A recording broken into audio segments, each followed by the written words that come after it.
Jai Shri Mataji. Good morning, everyone.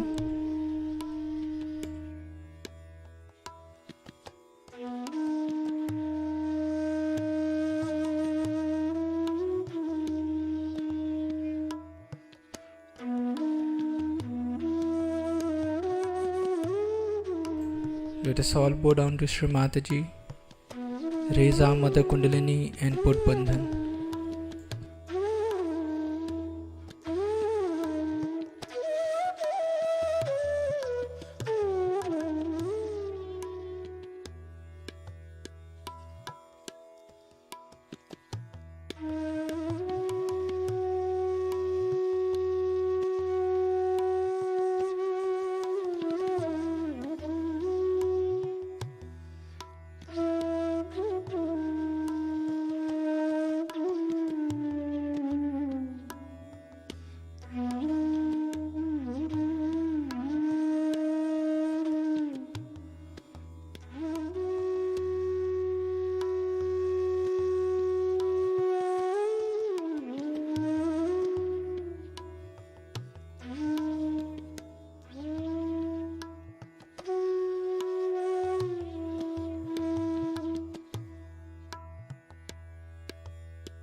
Shri Ganesh Mantra.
In this meditative state, we will now hear Shri Mataji's speech.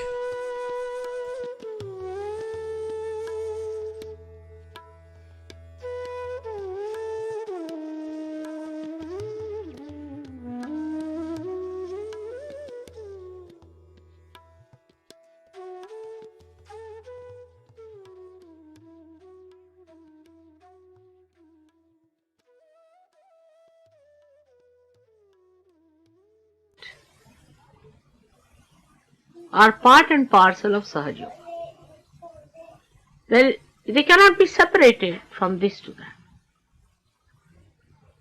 I think people are under misunderstanding. There are 4 limbs of one yoga or something like that. Even that won't be a misunderstanding as to think that they are separated or different.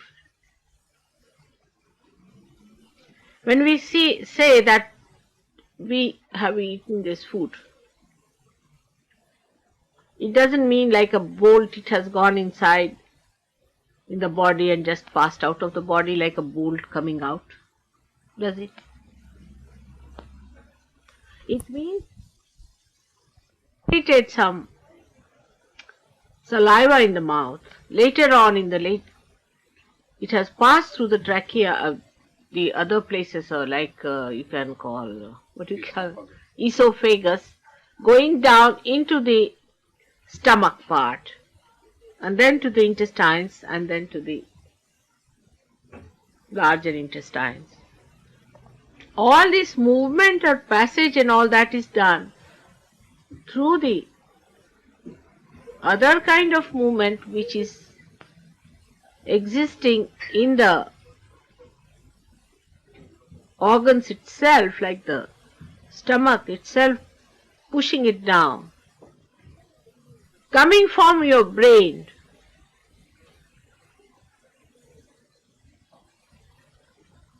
The sympathetic and the parasympathetic coming into play and working it out. It's a big system and organization that is working out.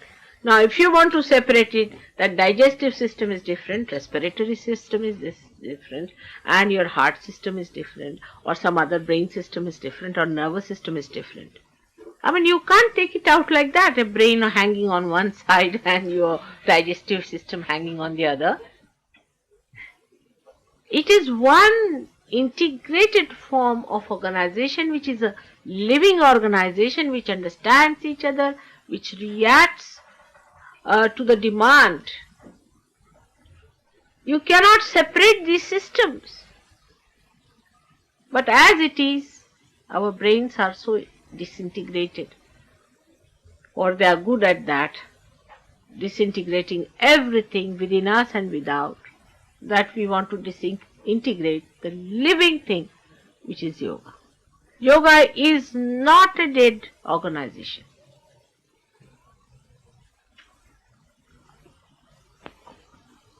It's a living process.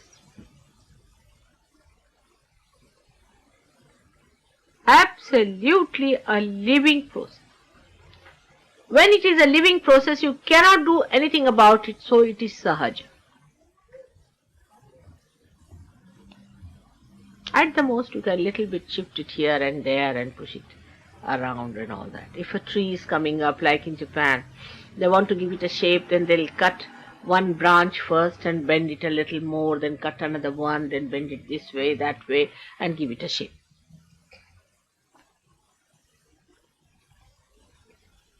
But whatever is living is working out spontaneously within us with many complicated organizations which are living themselves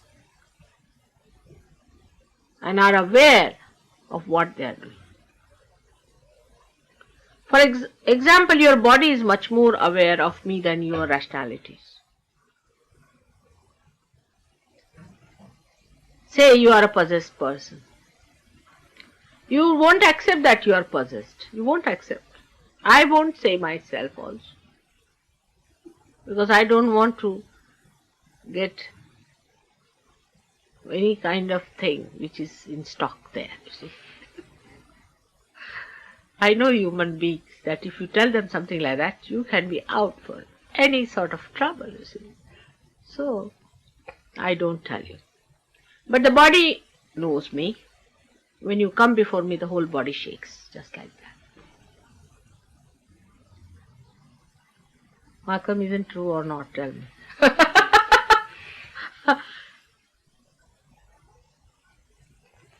Because it is a living body, it knows me. It's not a dead body.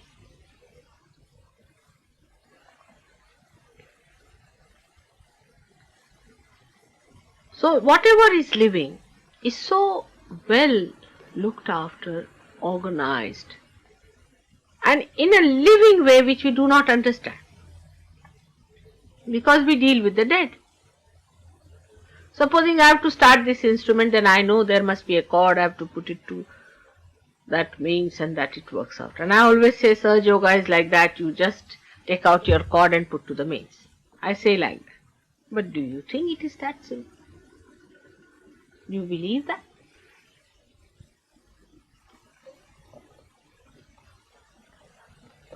That you just pull out the Kundalini from there and put to the mains? No, it is not. When the sprouting of the Kundalini starts, when the awakening starts, it passes through various centers. How?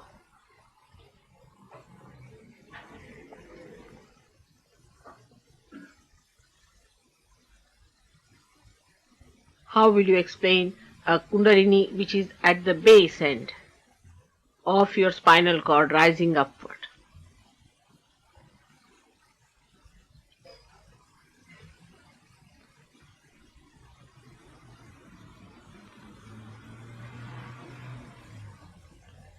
Now, if I tell you that this is even more than your digestive system, that the Kundalini, which is an energy as we call it, is the one that thinks, understands and loves you and knows each and everything about you in this life and life before.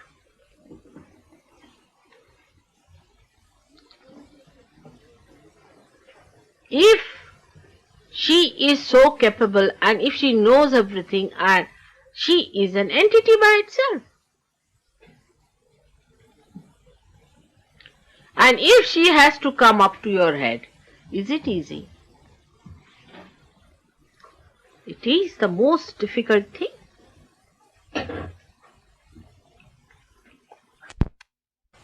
If you have a stone lying somewhere, you can pick it up and throw it wherever you like, isn't it? Very simple. Even if there's a little worm, it knows how to get out of the way of a big bull coming round to save itself. And a bull, if it sits anywhere, impossible to raise it.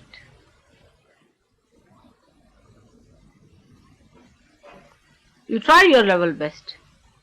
We have some very drastic methods for that in India. You have to burn some chilies, red chilies, and put that smoke into the nose of a bull like that. Then only the bull would rise. Otherwise you try anything, it won't rise. It would be sitting and settling itself nicely on the ground. So you come across such bulls also.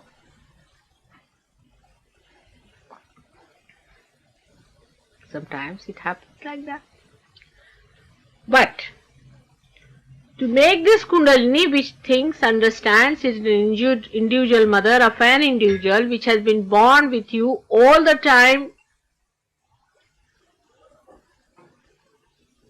who knows all about you and who loves you the most, and she's the one who is going to give you your realization, your birth, second birth, so she is your mother. This kind of a Kundalini that exists within us must be the most difficult person to rise. Has to be.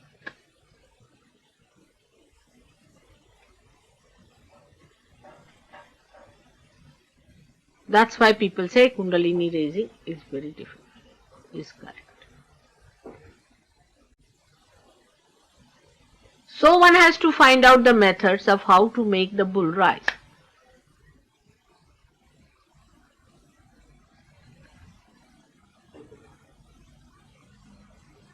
Because this Kundalini is absolute dharma, is absolute righteousness, absolute purity, ideal most personality that you could think of, which doesn't tolerate any nonsense, falsehood, untruth, anything like that.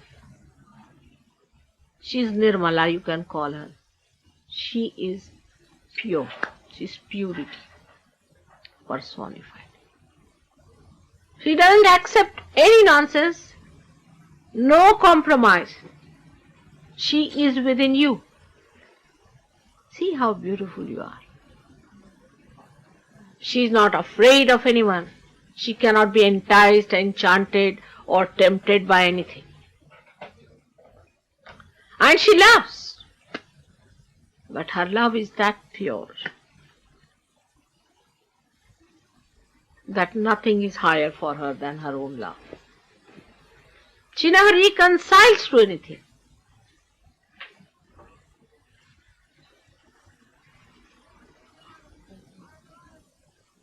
And she's the one who is going to give you your self-realization. So for human beings who know about it, they have to find out methods of pleasing her. What makes her so unhappy? Why doesn't she want to rise? They have to find out the means and methods. And a result of that probing has brought forth other yogas, which we call as Raj Yoga.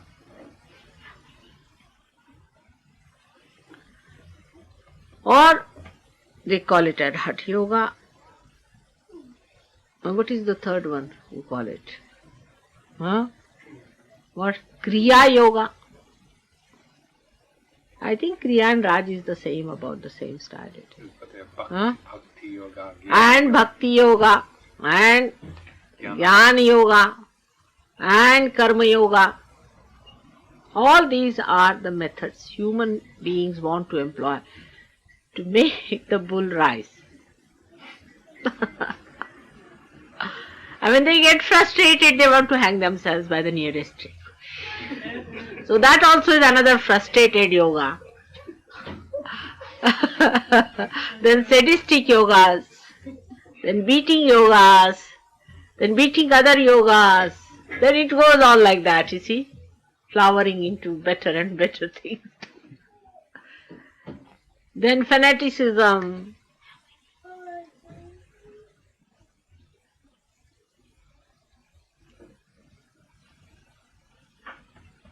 Because human beings find it difficult to sit still. You see, they get a challenge. Oh, this bull doesn't rise. All right, I'll make it rise.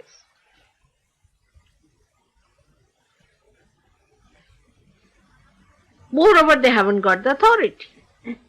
Even those who are self-realized, they have no knowledge. Because Kundalini is not made by them. Like, even if I get this machinery, I don't know how to handle, how to use it. I may try it, but I may burn my hands instead.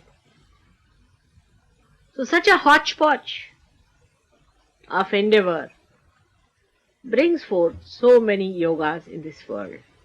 And everybody is baffled at it, that how is it there are so many yogas, whether we should do this yoga or that yoga or Buddha or Mahavira or Christ or this and that, and what is it? Then church yoga and voodoos. And what's wrong in witchcraft? The other day somebody said. Nothing wrong. But the bull will be settled down better. It won't rise then with voodoo. Now, so they have to try to find out, what should we do now? Stand on your heads? Bull won't rise. No, it won't. Break your necks? It won't. So what should we do?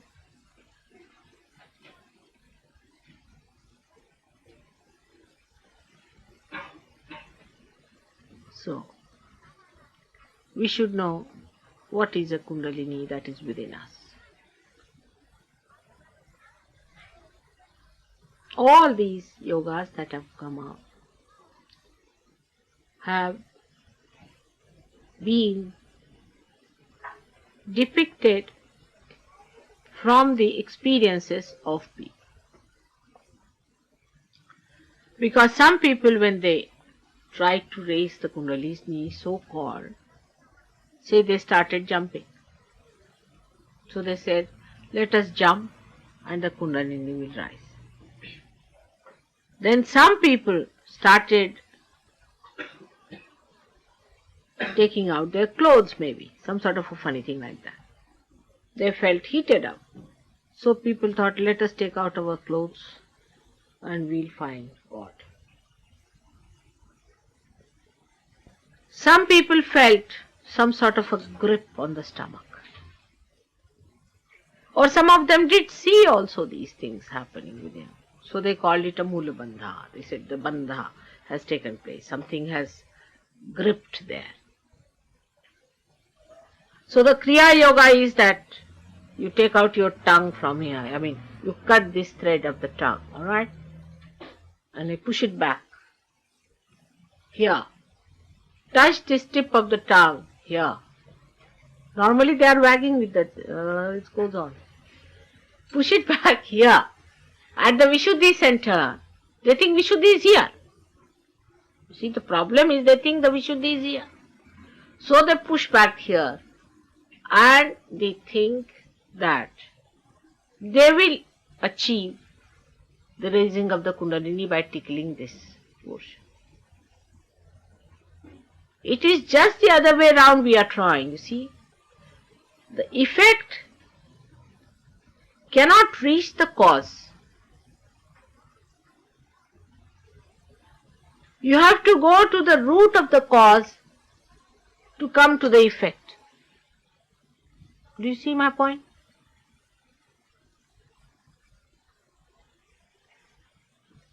Supposing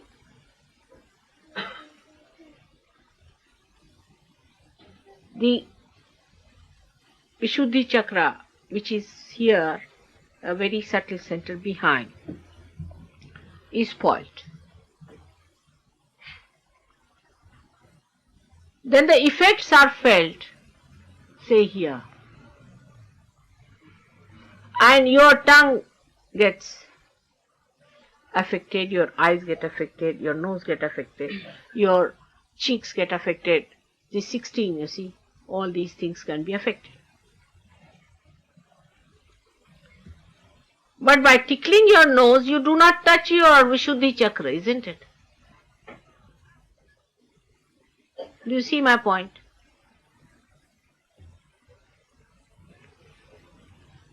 For example, something goes wrong at the center from there where the electricity is coming here. By tickling this here, you cannot cure that one there. You have to go to the roots. Or on a tree, you find a fruit.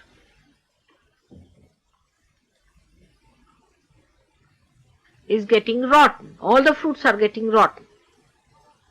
So by treating the fruit, you treat the disease?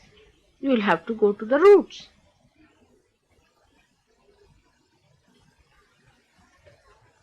So these people, when they saw all these things happening to human beings, they formed different types of methods. All are wrong and all are right.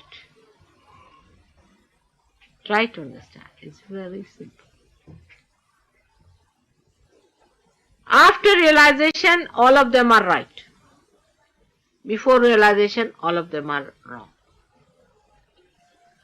Before your car starts, if you start turning the brake or using the wheel, you are spoiling the car. When the car has started and you know how to drive and you have become a master of driving, then everything is right. Otherwise, the same car which has to drive you from my house to this ashram will land me up somewhere.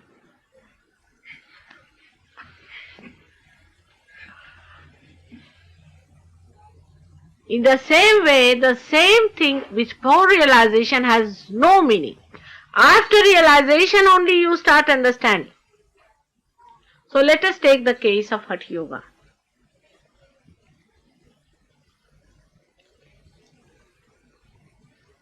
It's based on centers, no doubt. It is based on Ishvara Pranidhana, no doubt. All the Ashtangas, all the 8 sides of Hatha Yoga. See, from human point of view, I am saying.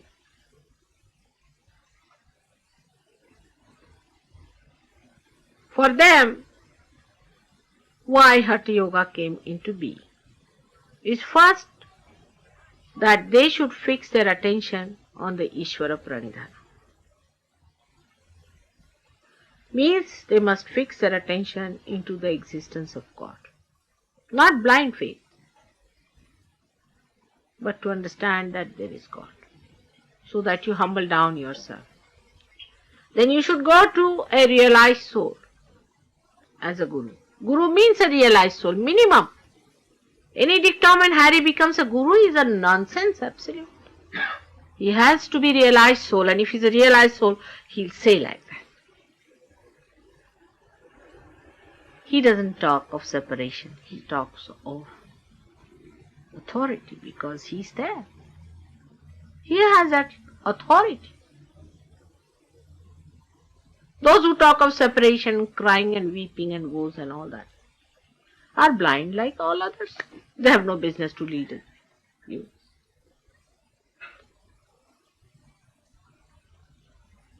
There's no humility about it. I mean, if I have a red shawl, I should say I have a red shawl. What is there to feel humble about it?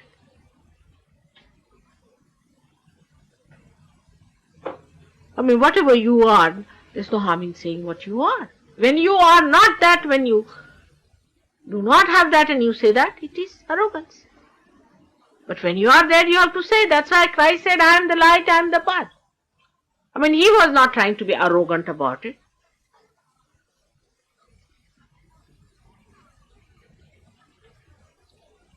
What is there to feel bad about it?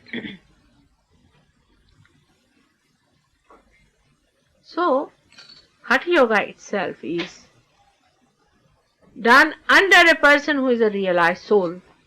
Not only realized, but who knows, who has mastered the art of Shaktipat, is the raising of the Kundalini. Minimum. Of course, Sahaja Yogi just raise it like that. It's different, but not any other yogis can do that. It's only you, because you are authorized, that you just raise the Kundalini just like this.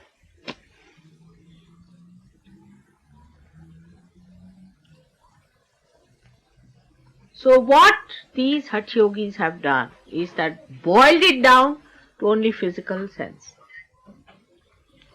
So you have to have Ishvara Pranidhana, Yama Niyama. That too before 25 years of age you have to discipline yourself in a way that you should understand what is right and what is wrong. Now those who have done all the wrongs of the world before they are 15 years of age, now at the age of 25 they are trying to learn what is Yama and Niyama. How can you do it? Tell me now. Completely. At the most you can ask for insurance if you have paid for it.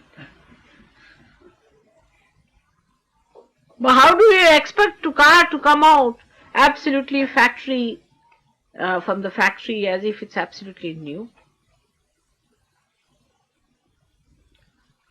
A horse which is being completely mutilated cannot run a race, isn't it? That would be maddening.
Mahamantras.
Nirmala देवे नमो नमः।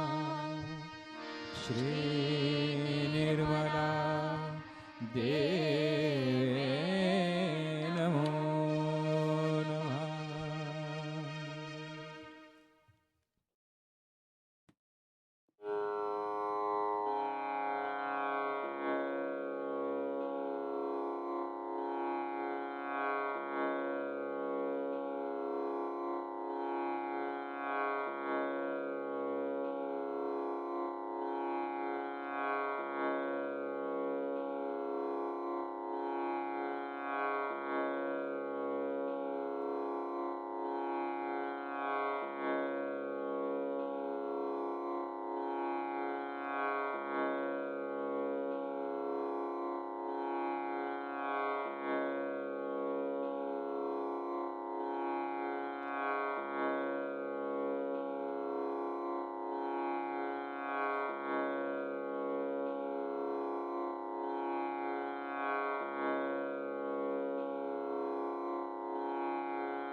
We thank you, Shri Mataji,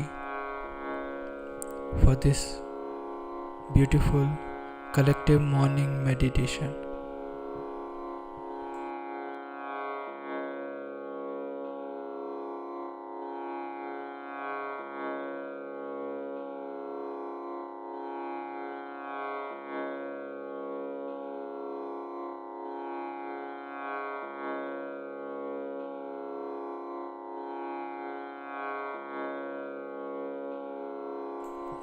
Let us all bow down to Shri Mataji, raise our Mother Kundalini and put Bandhan.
We'll join again tomorrow at the same time for the collective morning meditation. Jai Shri Mataji.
Mm-hmm.